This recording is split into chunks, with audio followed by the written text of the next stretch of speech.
नमस्कार दोस्तों, आज हम सीखेंगे वाद पत्र कैसे बनाया जाता है। सिविल निर्णय लेखन से पूर्व वाद पत्र की रचना किया जाता है। वाद पत्र कैसे बनाया जाता है उसको हम लोग आज की क्लास में सीखेंगे कि कैसे एक वाद पत्र बनाया जाता है। वाद पत्र लिखने से पूर्व मैं एक केस का फैक्ट बताता हूँ, उसमें हम लोग वाद पत्र की रचना करेंगे। तो वाद का फैक्ट इस प्रकार है, वाद की तथ्य इस प्रकार है कि वादीगण, जो इसमें वादीगण है A1 और A2 है। वादीगण ने वाद भूमि खसरा नंबर 19/4 रकबा 15 एकड़ ग्राम बरेला तहसील जरहा जिला मुंगेली, जिसे आगे वाद भूमि के नाम से संबोधित किया जाएगा कि स्वामित्व एवं अधिपत्य एवं स्थायी निषेधाज्ञा हेतु वाद प्रस्तुत किया गया। वाद का तथ्य आगे इस प्रकार है कि वादीगण के पिता वादी A1 के पिता हैं और A2 इसकी पत्नी है। A के पत्नी A2 है। तो A के स्वामित्व अधिपत्य की पत्नी खसरा नंबर 19/4 रकबा 15 एकड़ भूमि वर्ष 2019-14 के खसरा पंचाला में A के नाम पर दर्ज थी। A की मृत्यु वाद प्रस्तुत करने से 10 वर्ष पूर्व हो चुके हैं। इसलिए जो A की मृत्यु के पश्चात उसके पुत्र A1 और पत्नी A2 उसके उत्तराधिकारी हुए। A1 और A2 के द्वारा A की मृत्यु के पश्चात हल्का पटवारी को नामांतरण हेतु कहा गया, किंतु हल्का पटवारी के द्वारा वाद भूमि को संरक्षित वन छत्तीसगढ़ शासन के रूप में दर्ज कर दिया गया है। A1 और A2 ने तहसीलदार जरहा गांव के समक्ष एक आवेदन अंतर्गत धारा 109(10) छत्तीसगढ़ भू राजस्व संहिता के नामांतरण हेतु प्रस्तुत किया गया था, जिसे निरस्त कर दिया गया है।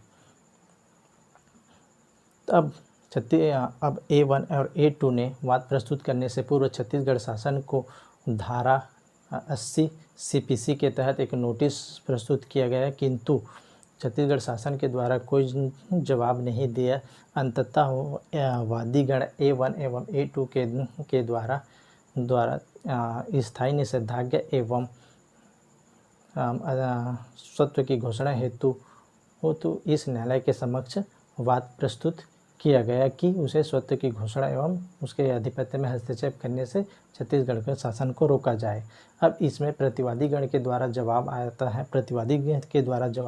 तो जवाब में उसने कहता है कि जो वाद भूमि है, वाद भूमि खसरा नंबर 19/4 रकबा 15 एकड़ भूमि जो है 30/10/2001 के नोटिफिकेशन क्रमांक के द्वारा उसे संरक्षित वन के रूप में घोषित कर दिया गया है तथा उसे राजपत्र प्रकाशित दिनांक 30/10/2002 के द्वारा उसे संरक्षित वन के रूप में घोषित किया गया है। जो प्रतिवादी है, छत्तीसगढ़ शासन के द्वारा इसके उत्तराधिकारी के संबंध में कोई आपत्ति प्रस्तुत नहीं किया है। तो ये जो छत्तीसगढ़ शासन है अपने जवाब में सिर्फ एक नोटिफिकेशन और राजपत्र में प्रकाशित दिनांक जो 30/10/2001 और 2002 के हैं उसके बेस में करते हैं कि वो संरक्षित वर्ग के रूप में घोषित हो गया है। तो ये तो हुआ केस का फैक्ट। इसमें क्या है, फैक्ट में क्या है, एक स्वत्व की घोषणा की मांग करते हैं और दूसरा जो प्रतिवादी उसमें क्या है, उसका डिनाई करता है स्वत्व को कि उसका सत्य नहीं, वो संरक्षित वन के रूप में है। तो अब इस जो क्या फैक्ट है उसमें हम लोग वाद पत्र की कैसे रचना की जाती है उसको हम लोग आगे देखते हैं। अब कैसे इसमें वाद पत्र बनाएंगे, अब हम देखते हैं कि वाद पत्र कैसे बनाया जाता है, तो उसको देखते हैं। देखिए, न्यायालय का नाम रहेगा, जिस कोर्ट का वाद पत्र बनाया जाता है उस कोर्ट का नाम रहता है। देखिए, सिविल में जो है, जो न्यायाधीश का नाम रहता है वर्ग 1, वर्ग 2, द्वितीय व्यवहार न्यायाधीश वर्ग 1, वर्ग 2, ऐसा उसका नाम रहता है। तो न्यायालय का नाम रहता है द्वितीय व्यवहार न्यायाधीश वर्ग 1, मुंगेली, जिला मुंगेली, छत्तीसगढ़। अब यहाँ उसके नीचे क्या रहेगा, पीठासीन अधिकारी का नाम रहेगा, जो पीठासीन अधिकारी रहता है उसका नाम। अब यहाँ जो क्या रहे व्यवहारवाद, जो उसका केस नंबर रहेगा वो यहाँ रहेगा। पार्टी का नाम, यहाँ पार्टी का नाम हमारे केस में क्या है, A1 एवं A2। तो क्या है, A1-1, ये क्या है, वादीगण है। और इसमें हमारे प्रतिवादीगण कौन है, छत्तीसगढ़ शासन क्या है, ये प्रतिवादीगण है।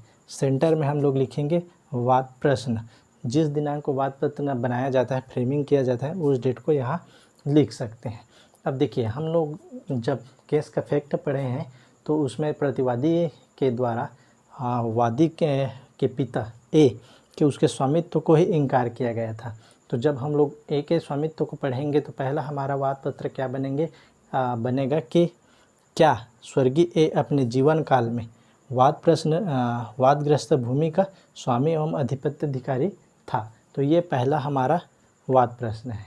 तो उसके स्वामित्व एवं अधिपत्याधिकारी में था कि नहीं, वो पहला हम लोग डिसाइड करेंगे। तो पहला वाद प्रश्न हमारा यही है। अब दूसरा हम लोग देखते हैं क्या है।